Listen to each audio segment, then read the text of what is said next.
क्या कभी ये सोचा है कि वो कौन सी जगह है जहां से पवित्र गोदावरी नदी शुरू होती है, जहां भगवान शिव ने मतलब अपने भक्त की पुकार सुनी और खुद ज्योतिर्लिंग बनकर प्रकट हो गए। आज हम जानेंगे त्र्यंबकेश्वर ज्योतिर्लिंग की यही अद्भुत कथा। हम कबीर और इरा आपका स्वागत करते हैं मंथन में। तो आज हमारी चर्चा का विषय है त्र्यंबकेश्वर ज्योतिर्लिंग। ये महाराष्ट्र के नासिक जिले में है ना? हाँ बिल्कुल, नासिक के पास ब्रह्मगिरी पर्वत की तलहटी में। बहुत ही सुंदर जगह है। और ये 12 ज्योतिर्लिंगों में से एक है जी। और खास बात यह है कि यहीं पास में जो ब्रह्मगिरी पर्वत है वहीं से गोदावरी नदी निकलती है जी, जिसे दक्षिण की गंगा भी कहते हैं।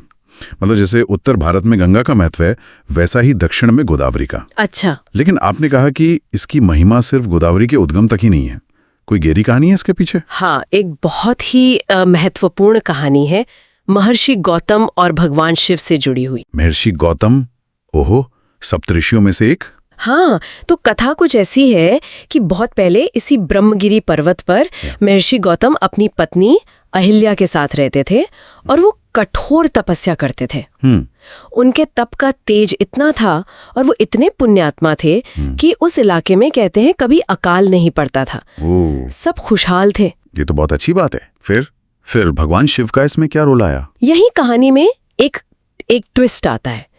हुआ ये कि महर्षि गौतम का प्रभाव और उनका तप देखकर ना देवराज इंद्र थोड़े चिंतित हो गए। अच्छा, देवताओं को भी चिंता होती है? हाँ, उन्हें लगा कि कहीं महर्षि अपने तप से इंद्र का पद ही ना हासिल कर लें। ओहो, तो इंद्र ने क्या किया फिर? देखिए, इंद्र ने सीधे सीधे कुछ नहीं किया।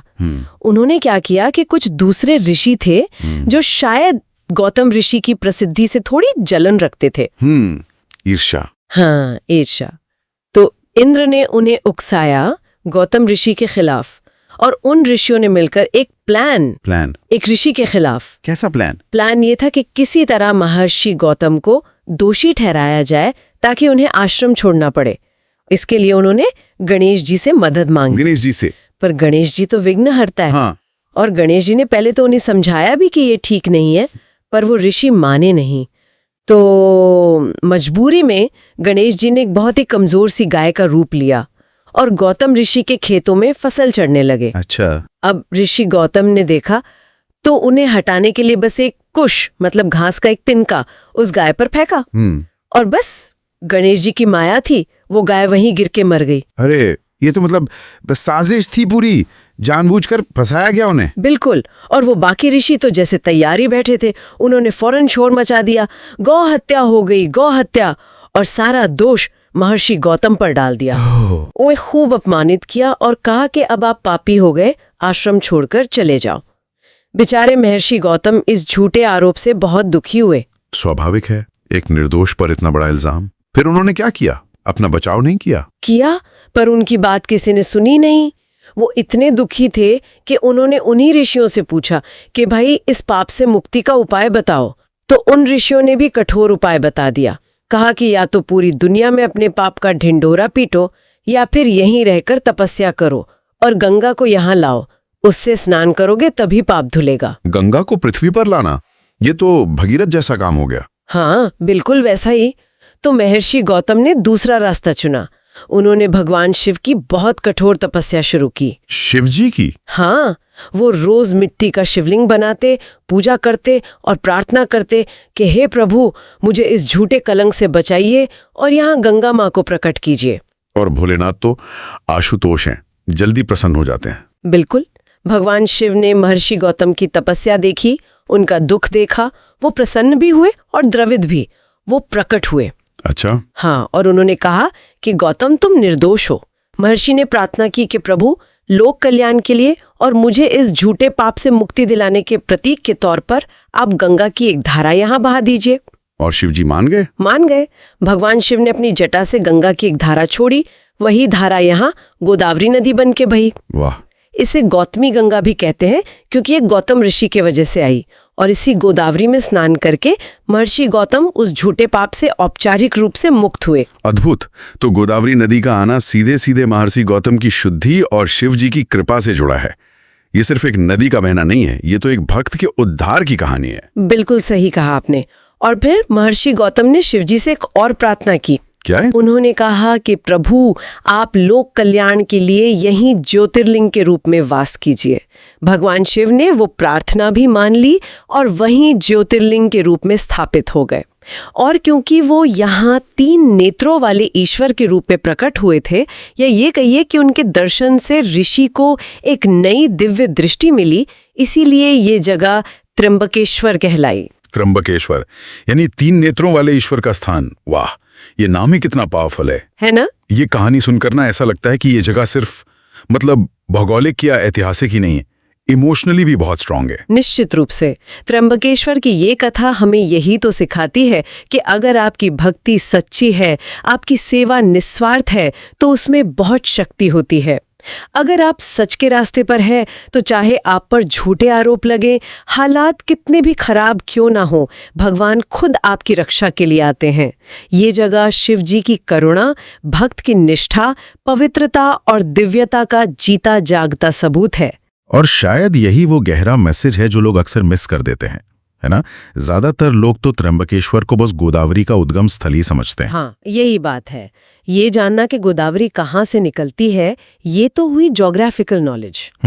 लेकिन ये समझना कि गोदावरी क्यों प्रकट हुई, एक बेगुनाह भक्त को न्याय दिलाने, उसे पाप मुक्त करने के लिए, ये स्पिरिचुअल अंडरस्टैंडिंग है। ये कहानी बताती है कि भक्ति और सच्चाई के रास्ते पर चलने से ही आखिर में पाप कटते हैं और मोक्ष का रास्ता खुलता है। त्र्यंबकेश्वर सिर्फ एक तीर्थ नहीं है, ये आध्यात्मिक शुद्धि और मुक्ति का केंद्र है। आपने त्र्यंबकेश्वर नाम का मतलब बताया 3 नेत्रों वाला ईश्वर, लेकिन मैंने ये भी सुना है कि यहाँ का जो शिवलिंग है उसका रूप भी बहुत अलग है, कुछ खास है उसमें। हाँ, बिल्कुल सही सुना आपने। ये त्र्यंबकेश्वर ज्योतिर्लिंग की एक बहुत ही यूनिक बात है जो इसे बाकी 11 ज्योतिर्लिंगों से अलग करती है। यहाँ गर्भगृह में ना कोई एक ऊंचा सा शिवलिंग नहीं है जैसा हम आमतौर पर देखते हैं, बल्कि जमीन में एक तरह का गड्ढा है और उसमें प्राकृतिक रूप से 3 छोटे-छोटे लिंग उभरे हुए हैं, अंगूठे जितने बड़े होंगे मुश्किल से। 3 एक साथ? हाँ, 3। और ये त्रिदेव के प्रतीक माने जाते हैं, ब्रह्मा, विष्णु और महेश। अच्छा, मतलब एक ही ज्योतिर्लिंग में ब्रह्मा, विष्णु, महेश तीनों का वास। इसलिए शायद त्र्यंबकेश्वर यानी 3 ईश्वरों वाला स्थान कहते हैं। ये तो सच में कमाल है ना? कमाल की बात। इसका दार्शनिक मतलब भी गहरा है। ये दिखाता है कि सृष्टि, पालन और संहार की शक्तियां, ब्रह्मा, विष्णु, महेश, ये सब अंत में एक ही परम तत्व यानी शिव में ही समाई हुई हैं। शिव ही परब्रह्म है। और भक्तों के लिए तो ये बहुत बड़ी बात है कि एक ही जगह दर्शन करने से त्रिदेव की पूजा हो जाती है, उनका आशीर्वाद मिल जाता है। ये समझना वाकई बहुत रोचक है। अच्छा, एक और बात मैंने सुनी है कि ये जगह पितृकर्म और श्राद्ध वगैरह के लिए भी बहुत खास मानी जाती है। जी हाँ, बिल्कुल। पितृदोष निवारण की जो पूजाएं होती हैं या श्राद्ध कर्म होते हैं, उनके लिए त्र्यंबकेश्वर पूरे भारत में बहुत प्रसिद्ध है। और इसका संबंध है वहाँ के कुशावर्त कुंड से। कुशावर्त कुंड, ये नाम कैसे पड़ा और पितृकर्म से क्या कनेक्शन है इसका? कहानी ये है कि जब गोदावरी नदी प्रकट हुई और थोड़ी दूर बहकर गायब सी होने लगी, तो महर्षि गौतम ने उसे रोकने के लिए चारों तरफ कुश बिछा दिए, मतलब वो घास। अच्छा। और उसे वहीं बांध लिया। तो कुश से आवर्तित होने यानी घेरे जाने की वजह से उस कुंड का नाम पड़ा कुशावर्त। वहीं से गोदावरी फिर से बहती है। अब क्योंकि गोदावरी खुद गंगा का रूप है, पाप धोने वाली है, और उसका आना ही महर्षि की शुद्धि के लिए हुआ था, इसलिए इस कुंड में स्नान का बहुत ज्यादा महत्व है। अच्छा, तो यहाँ नहाने से पाप धुल जाते हैं, ऐसी मान्यता है? हाँ, बहुत गहरी आस्था है लोगों की। कहते हैं कि कुशावर्त कुंड में स्नान करने से जाने अनजाने में हुए पापों से मुक्ति मिलती है। इसीलिए त्र्यंबकेश्वर ज्योतिर्लिंग के दर्शन से पहले लोग कुशावर्त कुंड में स्नान जरूर करते हैं। और जो खास पूजाएं हैं ना, जैसे पितृदोष शांति की पूजा, नारायण नागबली, काल सर्प दोष निवारण पूजा, ये सब इसी कुंड के पास होती है। माना जाता है कि यहाँ किया गया तर्पण और श्राद्ध सीधे पितरों तक पहुँचता है, उन्हें शांति मिलती है। मतलब ये जगह सिर्फ शिव भक्ति ही नहीं, बल्कि अपने पूर्वजों के प्रति जो हमारा कर्तव्य है उसे निभाने का भी एक बड़ा केंद्र है। शायद इसीलिए यहाँ इतनी भीड़ भी रहती होगी हमेशा। निश्चित रूप से। और खास तौर पे जब कुंभ मेला लगता है, सिंहस्थ कुंभ, जो हर 12 साल में नासिक त्र्यंबकेश्वर में होता है, तब तो यहाँ लाखों लोग आते हैं पवित्र स्नान के लिए। और एक और चीज, हर सोमवार को भगवान त्र्यंबकेश्वर का सोने का पंचमुखी मुखौटा होता है, उसे पालकी में रखकर बड़े गाजे बाजे के साथ कुशावर्त कुंड तक लाते हैं स्नान कराने के लिए। वो देखने लायक होता है, बहुत भव्य समारोह होता है। ये सब सुनकर तो लगता है कि यहाँ की हर रीति, हर मान्यता के पीछे कितना गहरा अर्थ और विश्वास जुड़ा हुआ है। जो भी भक्त वहां पूरी श्रद्धा से जाता होगा, सच्चे मन से, उसे यकीनन एक अलग ही शांति मिलती होगी। बिल्कुल, मान्यता यही है कि सच्चे मन से की गई पूजा से जीवन से नेगेटिविटी दूर होती है, मानसिक शांति मिलती है और इंसान आध्यात्मिक रूप से आगे बढ़ता है। अगर हम महर्षि गौतम की कहानी पर वापस जाएं, तो उससे अपने जीवन के लिए भी तो एक बहुत बड़ा सबक मिलता है ना? हाँ, बिल्कुल मिलता है। सोचिए ना, महर्षि गौतम जैसे इतने बड़े तपस्वी, उन पर झूठा इल्जाम लगा, उन्हें अपमान सहना पड़ा, कितनी मुश्किल घड़ी थी उनके लिए। लेकिन उन्होंने क्या किया? हिम्मत नहीं हारी, अपना धैर्य नहीं खोया, अपनी तपस्या नहीं छोड़ी और सबसे बड़ी बात, ईश्वर पर विश्वास बनाए रखा। हाँ, और नतीजा क्या हुआ? भगवान शिव खुद आए उनकी मदद करने। न सिर्फ उन्हें बेगुनाह साबित किया, बल्कि गोदावरी को लाकर उनका और सारे संसार का कल्याण किया। यही तो है जीवन का सबक। हमारी जिंदगी में भी तो कई बार ऐसे मोड़ आते हैं जब लगता है सब गड़बड़ हो रहा है, लोग हमें गलत समझ रहे हैं, मुश्किलें बहुत बड़ी हैं। ऐसे में महर्षि गौतम की यह कहानी हमें याद दिलाती है कि हमें अपने धर्म पर, अपने कर्तव्य पर और ईश्वर पर भरोसा रखना चाहिए। अगर निष्ठा सच्ची है, धैर्य है, तो हर मुश्किल पार हो सकती है। बहुत सही कहा आपने। शायद भगवान परीक्षा लेते हैं, पर आखिर में जीत सच्चाई और भक्ति की ही होती है। बिल्कुल।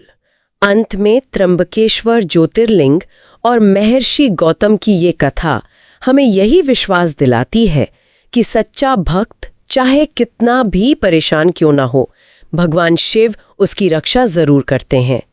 सच्ची भक्ति कभी खाली नहीं जाती। तो ये थी त्र्यंबकेश्वर ज्योतिर्लिंग की महिमा, उसकी अनूठी कहानी और उसका गहरा संदेश। इस चर्चा के आखिर में हम अपने श्रोताओं के लिए एक सवाल छोड़ना चाहेंगे। जरूर। क्या जीवन में कभी कोई ऐसी मुश्किल आई है जब ऐसा लगा हो कि अब तो सिर्फ अटूट भक्ति और धैर्य ही रास्ता दिखा सकते हैं? सोचिएगा जरूर इस पर। आइए इसी चिंतन के साथ हम भगवान त्र्यंबकेश्वर का ध्यान करते हैं महामृत्युंजय मंत्र से। ये मंत्र आरोग्य, लंबी आयु और मोक्ष देने वाला माना जाता है। ओम त्र्यंबकम यजामहे सुगंधिम पुष्टिवर्धनम उर्वारुकमिव बंधनात् मृत्योर्मुक्षीय ममृतात्। आपको अगर ऐसी ही दिलचस्प कहानियां और उनका गहरा विश्लेषण जानना है तो हमें सब्सक्राइब करें। और हाँ, हमें कमेंट करके जरूर बताइएगा कि ये चर्चा आपको कैसी लगी। कल फिर मिलेंगे एक नई कहानी और उसके मंथन के साथ। तब तक के लिए अपना ख्याल रखिएगा।